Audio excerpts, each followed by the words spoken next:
자, 이제 우리가 말씀을 나누도록 하겠습니다.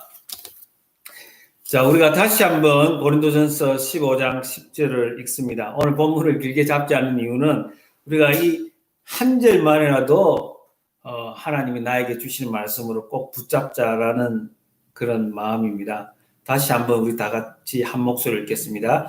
그러나 내가 나 된 것은 하나님의 은혜로 된 것이니 내게 주신 그 은혜가 헛되지 아니하여 내가 모든 사도보다 더 많이 수고하였으나 내가 한 것이 아니요 오직 나와 함께 하신 하나님의 은혜로라.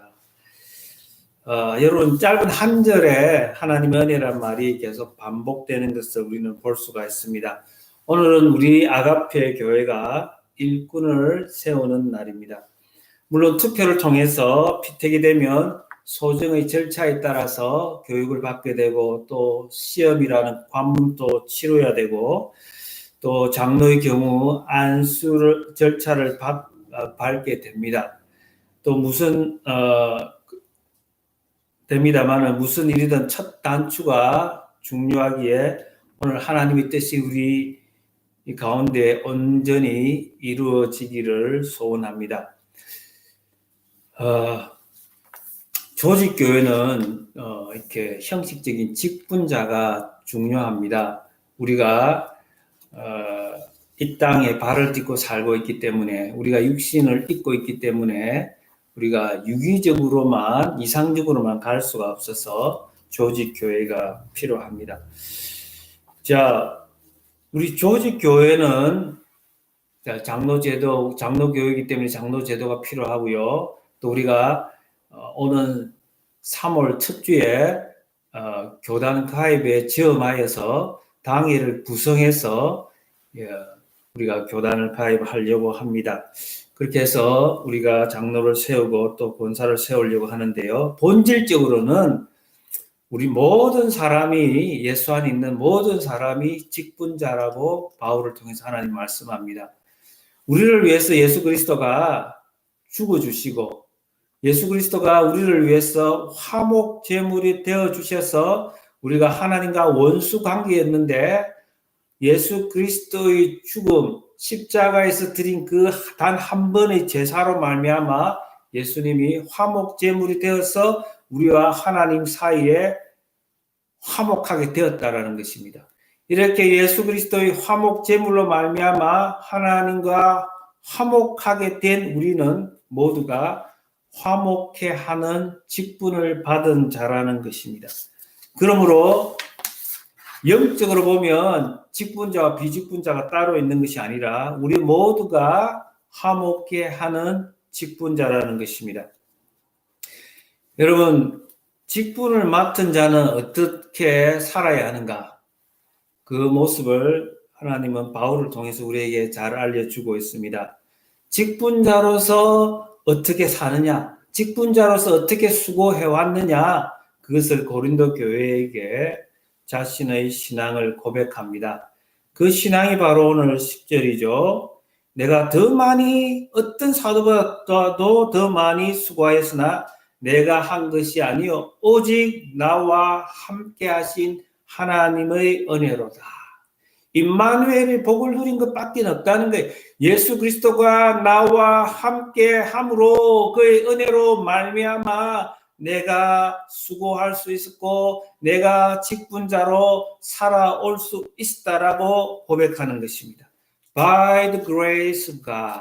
하나님의 은혜로 I am what I am. 내가 나 된 것은 하나님의 은혜라는 것입니다. 뭔가 하고 안 하고를 떠나서 그 수고의 기초가 무엇이냐면은 내 존재가 은혜로 만들어졌다라는 것을 말하고 있습니다. 여러분, 우리는 인간의 한계로 인해서 언제나 원인과 결과를 따집니다. 바울이 그렇게 할 수 있었던 것은 바울은 공부를 많이 한 사람이고 바울은 로마 시민권을 가지고 있었고 바울 속에서 뭔가 인간적인 것을 우리는 끌어내려고 합니다. 원인과 결과 속에서 살아가는 우리 인생의 한계입니다. 그러나 바울은 그 모든 것을 배설물로 여겼다고 이야기하고 처음부터 끝까지 자기가 자기 된 것은 바로 하나님의 은혜라는 것입니다. By the grace of God, I am what I am. 내 존재는 하나님의 은혜에 기초하고 있지 내가 뭔가를 해서가 아니라는 것입니다. 내가 이런 것을 해서가 아니라 나의 노력이 아니라 나의 수고가 아니라 나의 공로가 아니라 나의 의가 아니라 오로지 하나님의 은혜라고 그는 고백을 하고 있습니다. 여러분, 직분자는 어떤 사람이어야 하느냐? 첫째로 은혜를 아는 사람이어야 합니다. 그 은혜가 무슨 은혜입니까? 예수 그리스도의 은혜, 구원의 은혜를 입어 영원히 주와 함께하며 하나님 나라의 장차 왕노릇 하게 되는 그 특권을 받은 자라는 그 사실을, 그 은혜를 아는 사람이 되어야 합니다. 예수님의 십자가의 사랑을 알고 그 보배로운 죽음이 바로 나를 위한 죽음이란 사실을 알아야 하고 그 은혜 속에 살아야 한다는 것입니다. 여러분, 성경을 보면 바울은 자신의 은혜가 어떤 은혜인가를 어디에 기초를 두고 있는지를 분명히 말하고 있습니다. 성경대로 예수 그리스도가 우리의 죄를 위하여 죽으시고 장사 지내시고 사흘 만에 다시 살아나셨다는 것입니다. 고린도전서 15장 앞부분에 가보시면 1절입니다. 형제들아, 내가 너희에게 전한 복음을 너희에게 알게 하노니 이는 너희가 받은 것이요 또 그 가운데 선 것이라. 너희가 만일 내가 전한 그 말을 굳게 지키고 헛되이 믿지 아니하였으면 그로 말미암아 구원을 받으리라. 내가 받은 것을 먼저 너희에게 전하였노니 이는 성경대로 그리스도께서 우리 죄를 위하여 죽으시고 장사 지낸 바 되셨다가 성경대로 사흘 만에 다시 살아나사, 성경대로 죽으시고 장사 지내시고 사흘 만에 성경대로 다시 살아나신 예수님, 성경대로 부활하신 예수 그리스도가, 그것이 바로 내 은혜의 기초라는 것입니다. 내 은혜의 기초요, 내 은혜의 시작이요, 내 은혜의 핵심이 뭐냐? 내 은혜의 본질은 바로 예수 그리스도의 죽음과 부활이라는 사실입니다. 좋은 학교 다니게 해주셨던 것, 좋은 직장 주신 것으로 인하여서, 좋은 집에서 사는 것으로 인하여서 병원 안 가고 약 안 먹고 사는 것 때문에 나는 하나님의 은혜를 누리고 있고 내가 여기에 있다라는 것은 값싼 은혜입니다. 그런 것으로 인해서 우리는 작은 것에서도 우리는 감사드리고 하나님의 은혜를 찬양해야 합니다. 그러나 그런 것들이 내 은혜의 기초를 이루고 있다고 한다면 그것은 바로 보네프 목사님이 말한 것처럼 값싼 은혜에 지나지 않습니다. 우리의 은혜의 기초는 무엇이어야 하냐? 바로 예수 그리스도의 십자가여야 합니다. 예수 그리스도가 십자가에서 죽으시고 장사 지내시고 그냥 이론적으로 죽었다 살아났다는 것이 아니라 죽으신 것이 너무도 분명한 장사 지낸 바 된 예수 그리스도, 그 예수 그리스도가 사흘 만에 죽음과 사망의 모든 권세를 깨뜨리시고 다시 살아나셨다는 것입니다. 우리는 예수 그리스도와 함께 죽고 연합하여 함께 다시 살아난 그것이 우리 은혜, 하나님이 주신, 베풀어 주신 은혜의 기본이요, 기초요, 토대라는 것입니다. 그래서 사도 바울은 이렇게 고백합니다. 맨 나중에 만삭되지 못하여 난 자 같은 내게도 보이셨느니라. 나는 사도 중에 가장 작은 자라.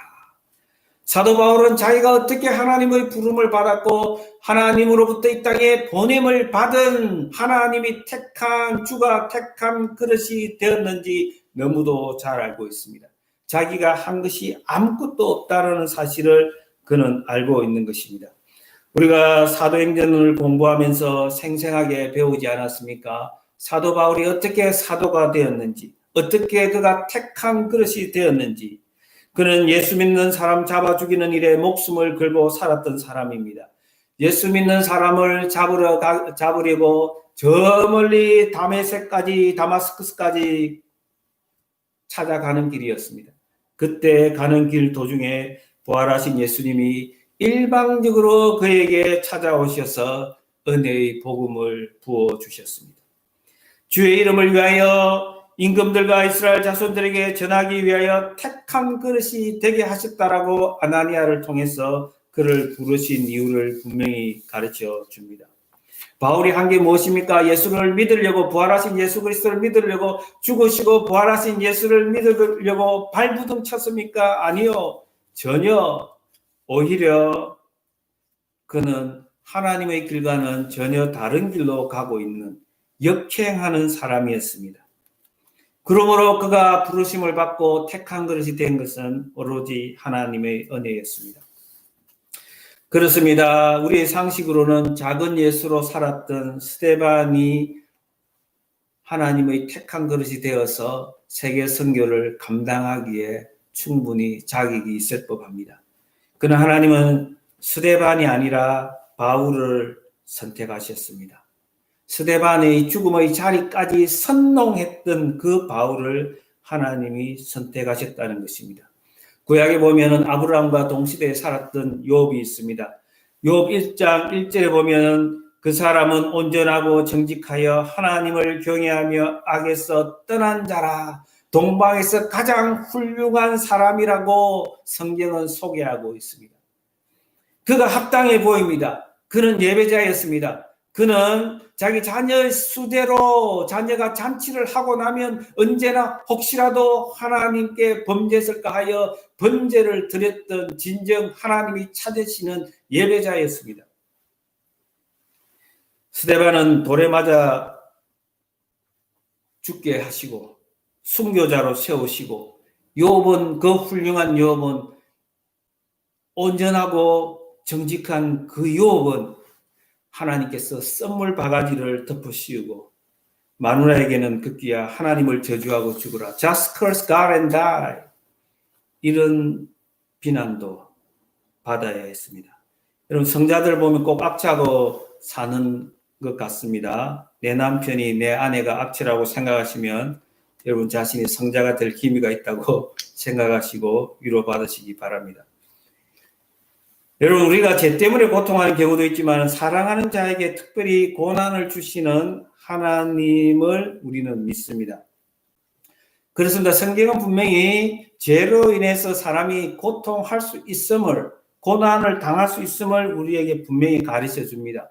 그럼에도 불구하고 이유 없이, 까닭 없이 애매하게 하나님을 사랑하는 자에게 하나님이 선물을 뒤집어 씌우시고 고통을 주시고 고난을 통해서 고난의 신비 속에 하나님께서 더 가까이 인도하시면서 하나님을 의지하는 사람으로 만들어 가시는 것을 우리는 봅니다. 저는 그렇습니다. 제가 만난 예수 잘 믿는 사람 중에서 단 한 사람도 예외 없이 고난의 무풍지대에 놓여 있는 사람을 저는 본 적이 없습니다.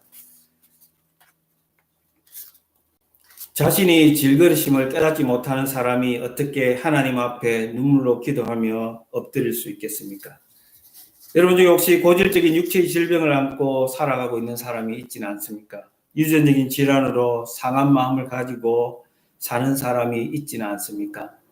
정말 요즘에 와서는 육체적인 질고뿐만 아니라 그 이상으로 정신적으로 마음이 아파서 고통하고 힘들어하는 사람들이 너무 많습니다. 더 이상 남의 집의 이야기가 아닌 것 같아요. 여러분, 그 이상의 아픔도 가지고 사는 사람들도 많을 것 같아요. 바울의 삶은 어떻습니까? 비록 그가 은혜로 하나님으로부터 강권적으로 주권적으로 택한 그릇이 되었음에도 불구하고 그의 삶은 한마디로 영역의 시간들이었습니다. 영광과 욕이 함께 가는 삶이었단 말이에요. honor and dishonor.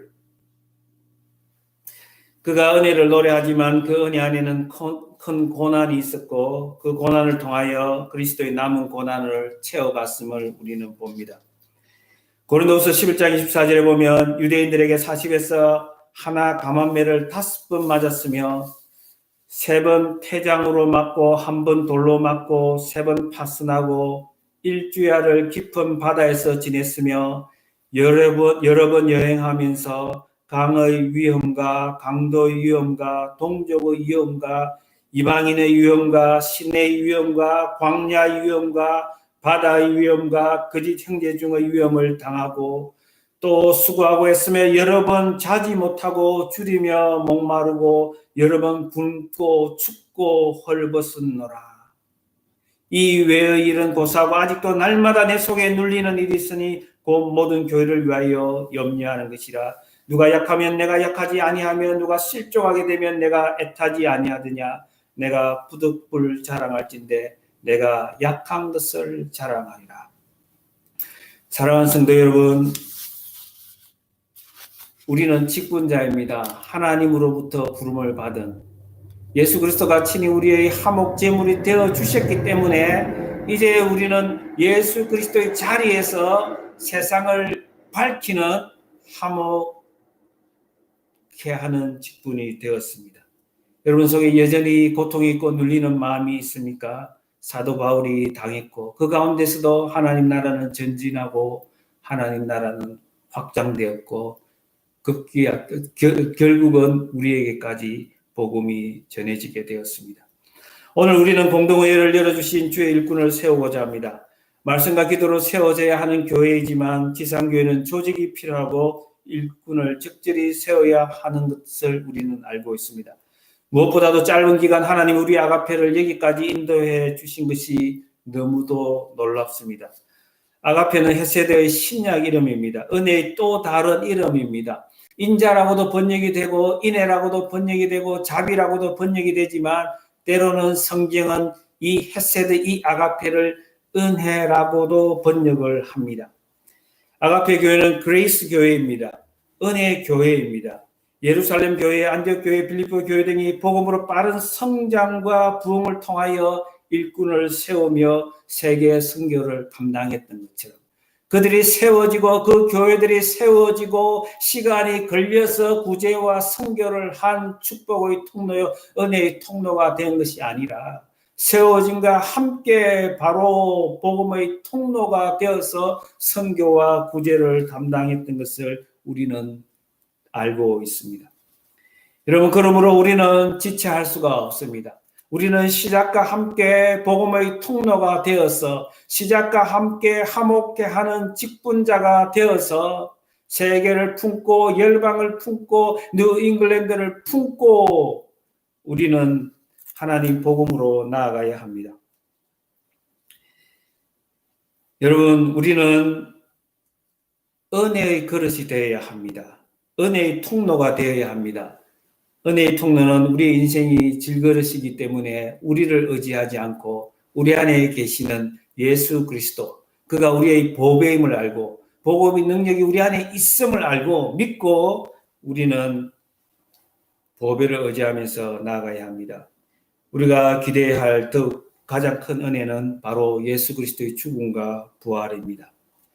여러분, 이 은혜를 알면 바로 예수 그리스도의 죽음과 부활을 통하여서 내가 하나님의 자녀가 되었고 화목케 하는 직분자가 되었다는 그 사실을 알면 더 이상 다른 은혜가 필요하지 않습니다. 이 은혜면 족한 것입니다. 우리는 이 은혜로 뭉쳐야 하고 이 은혜로 우리는 섬기며 사랑해야 합니다. 오늘 세워지는 일꾼들은 특별히 구원을 베풀어 주신 그 놀라운 은혜를 기억하며 은혜를 찬양하며 은혜의 통로가 되어야 합니다. 주의 일꾼은 하나님의 은혜에 흠뻑 젖어야 합니다. 바울의 고백이 그렇습니다. 나의 나된 것은 하나님의 은혜라. 하나님의 은혜 말고는 다른 어떠한 조건도 없다는 거예요. 어떠한 것이 나에게 있었어가 아니라 처음부터 끝까지 하나님의 은혜고 내 한 것이 아니라 나의 수고가 아니라 나의 땀이 아니라 하나님의 은혜에 기초해서 하나님의 은혜가 알파요 오메가라는 사실을 내가 나의 된 것이 그 기초 위에 내가 수고를 할 수 있었고 직분을 감당할 수 있었다라고 바울은 말합니다. 여러분, 구약에서 보면 다윗은 하나님의 은혜를 아는 사람이었습니다. 하나님의 은혜의 온전한 통로였습니다. 사무엘상 30장에 보면 이제 다윗이 사울로부터 도피한 지 벌써 10년이 되었습니다. 여러분, 10년 세월이 짧지는 않잖아요. 10년 세월 동안 이미 10년 전에 기름 부음을 받아서 이스라엘의 왕이 되도록 하나님이 하셨지만 그는 기다리고 또 기다려야 했습니다. 마지막 도피처가 어디였습니까? 블레셋 땅이었습니다. 이미 이전에 블레셋 땅에 도피한 적이 있지만은 더 이상 이제는 굴속으로 들어가도 제사장들이 있는 곳으로 치해벗거니 그곳으로 가도 그는 살 수가 없었습니다. 그래서 그는 마지막 도피처를 또다시 블레셋으로 삼을 수밖에 없었습니다. 이방 땅입니다. 원수의 땅입니다. 아기스라고 하는 블레셋 왕의 우산 속으로 그는 들어갔습니다. 그가 데리고 간 사람들이 600명이었습니다. 그 600명이 다윗의 리더십 가운데서 이제 하루하루를 살아가고 있습니다. 그런데 이 아기스 왕이 이 블레셋 사람들이 이스라엘과 전쟁을 벌이게 되었습니다. 설상가상입니다. 전쟁이 벌어지면 다윗과 그의 사람들은 어떻게 해야 합니까? 다윗은 블레셋 아기스 왕 앞으로 갑니다. 장정들을 데리고 부녀들을 두고 데리고 갑니다. 다윗이 머물고 있었던 다윗의 공동체는 시글락이라고 하는 곳에 있었습니다. 부녀들을 놔두고 어린애들을 놔두고 이제 남자 장정들을 데리고 아기스 왕 앞으로 갑니다. 어떻게 합니까? 살기 위해서 우리도 전장에 나가겠다고 합니다. 그런데 아기스 왕의 부하들이 방백들이 안 된다고 합니다. 왜요? 바로 이스라엘 사람들이 부르던 그 노래, 사울이 죽인 자는 천천히요 다윗이 죽인 자는 만만히로다 라는 노래가 있는데 바로 그 주인공이 다윗입니다. 다윗이 전쟁 중에 갑자기 방향을 돌려서 우리를 치면 어떡하겠습니까? 라고 방백들이 왕을 말립니다. 왕은 어쩔 수 없이 다윗과 그 일행들을 돌려보냅니다. 바로 다윗이 궁정을 떠나서 시글락 공동체로 돌아오는 데는 3일이 필요했습니다. 3일 길이었습니다. 여러분 돌아와서 보니까 그 시글락 공동체가 완전히 불타버렸습니다. 사랑하는 아내도 없고 사랑하는 자녀들도 없었습니다. 자기들이 가지고 있던 모든 물건들도 다 없어지고 말았습니다. 여러분 이때에 백성들이 울며 슬퍼 탄식을 합니다. 그때에 백성들이 자기의 처자식이 빼앗겼다고 없어진 것을 보면서 다윗도 자기의 아내 아히노함과 아비가일이 없었는데도 다윗을 향하여 돌을 던져 쳐 죽이려고 합니다. 그때 다윗은 마음이 굉장히 궁금합니다. 그때 다윗은 어떻게 합니까? 하나님을 구합니다. 그때 다윗은 어떻게 합니까? 그때 다윗은 제사장을 불러서 에봇을 가지고 오라고 합니다. 다윗이 제사장의 옷을 입고 하나님 앞에 섭니다. 왜요? 그는 예배자였습니다. 가장 어려운 순간에 하나님이 찾으시는 사람이 누구냐? 구하는 자는 바로 예배자라는 것을 알기 때문에 그는 그 궁극한 시간에 바로 하나님을 구하면서 하나님 앞에 예배자로 섰다라는 사실을 성경은 말합니다. 그는 하나님으로부터 위로를 받고 하나님으로부터 이제 빼앗긴 자녀들을 위해서 아내를 위해서 사람을 데리고 추적하라고 하나님의 말을 듣습니다. 그래서 떠나갑니다. 근데 사람들은 이미 지쳐 있습니다. 그래서 사람을 찾으러 가는데 버솔 시내가에서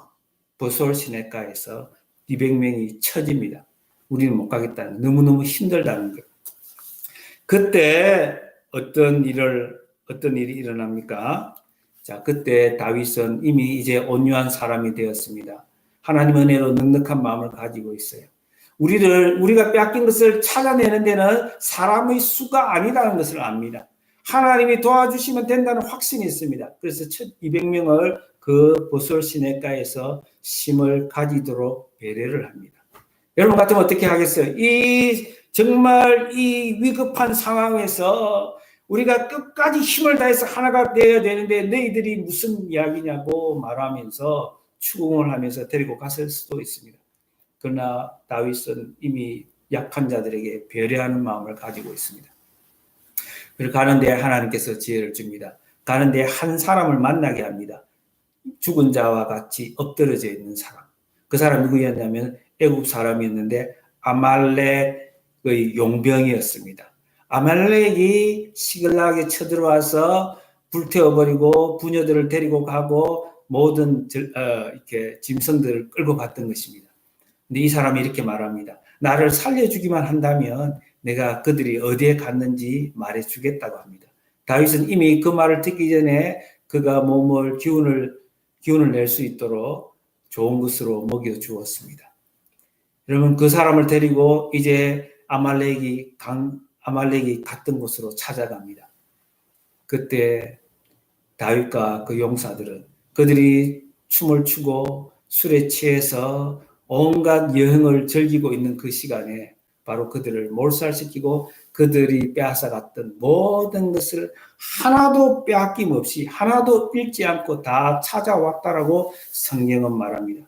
그때 돌아오면서 이제 다윗을 돌로 던져 치려고 죽이려고 했던 그 이스라엘 사람들이 뭐라고 하냐면은 이 모든 것이 다윗의 전리품이라고 다윗을 칭송합니다. 사람들의 마음이 이렇습니다. 그때 이제 돌아오는 길에 버솔 시내가에서 쉬고 있던 200명들에게 사람들이 이렇게 말을 합니다. 야, 우리가 도로 찾은 처자식만 돌려주고 전리품은 그들과 나눌 수 없다라고 이야기를 합니다. 그들은 전쟁에서 손을 대지 않았다는, 전쟁에 나가지 않았다는 거예요. 그때 다윗은 뭐라고 이야기합니까? 여호와께서 30장 3월상 30장 23절에서 다윗이 이르되 나의 형제들아 여호와께서 우리를 보호하시고 우리를 치러 온 그 군대를 우리 손에 넘기셨은저 그가 우리에게 주신 것을 너희가 이같이 못하리라. 하나님이 하셨는데 우리가 한 것이 아니라 하나님이 하셨는데 우리가 우리의 것이냐 편을 가르고 누구에게는 주고 누구에게는 안 주고 그렇게 할 수 없다는 것입니다. 24절에서 계속 말합니다. 이 일에 누가 내게 듣겠느냐? 전장에 내려갔던 자의 분깃이나 소유물 곁에 머물렀던 자의 분깃이 동일할지니 같이 분배할 것이니라 하고 그날부터 다윗이 이것으로 이스라엘의 율례와 규례를 삼았더니 오늘까지 이러니라. 여러분, 다윗이 이것을 통하여서 이제 세워지는 이스라엘에 다윗 왕국의 은혜의 법칙을 기초로 삼았다는 것입니다. 여러분, 교회는 은혜의 법칙이 흘러야 합니다. 은혜가 마르면은 교회는 교회가 될 수가 없습니다. 새로 세워지는 일꾼들은 이 은혜의 통로가 되어야 합니다. 다윗의 마음을 알아야 합니다. 이 다윗의 마음이 바로 예수 그리스도의 마음인 것입니다. 다윗은 거기서 그치는 것이 아니라 그가 찾아 모든 탈취물들을 가까이 있는 사람이나 멀리 있는 사람에게 다 나누어 가졌다라고 성경은 우리에게 소개하고 있습니다. 다윗은 한마디로 예배자였고 은혜의 통로였습니다. 그는 바울과 같이 은혜를 아는 사람이었습니다.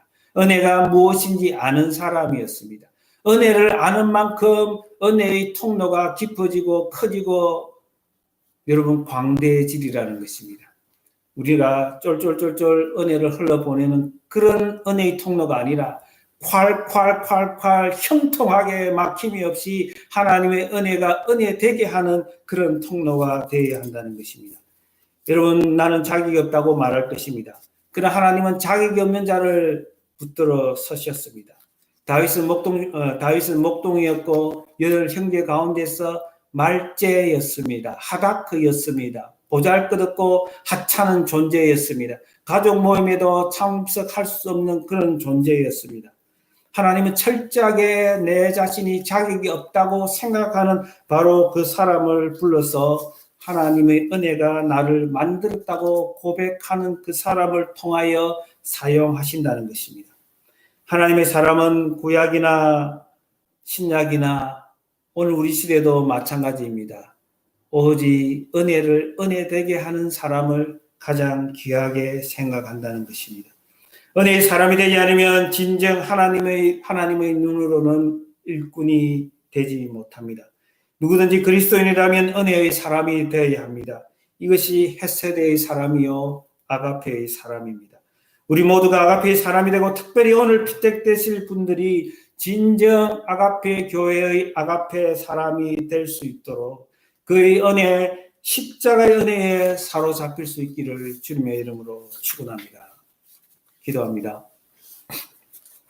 하나님 아버지 은혜 감사를 드립니다. 우리가 무엇이간데 주님 예수 그리스도의 죽으심과 부활하심을 통하여서 우리를 주의 자녀로 또 화목케 하는 직분자로 세워주셨습니까? 하나님 아버지, 날마다 그 십자가의 은혜를 기억하게 하시고 십자가의 은혜와 부활의 능력에 우리의 삶이 세워지게 하여 주시옵소서. 그 은혜를 잊지 않고 그 은혜를 노래하는 자가 되게 하여 주셔서 우리 모두 은혜의 통로가 되게 하여 주옵소서. 하나님 아버지, 나의 나된 것은 하나님의 은혜라고 고백했던 바울과 같이 우리 모두 나의 나된 것은 하나님의 은혜로 된 것임을 고백하며 나의 힘이 아니라 하나님의 능력으로, 십자가의 능력으로, 부활의 능력으로 하나님 교회를 섬기며 수고하는 일에 참여할 수 있도록 도와주시옵소서. 특별히 오늘 세워질 우리 아버지 장로 권사 후보들에게 함께해 주셔서 하나님의 은혜의 통로가 되게 하여 주옵소서. 예수님 이름으로 기도드리옵나이다. 아멘.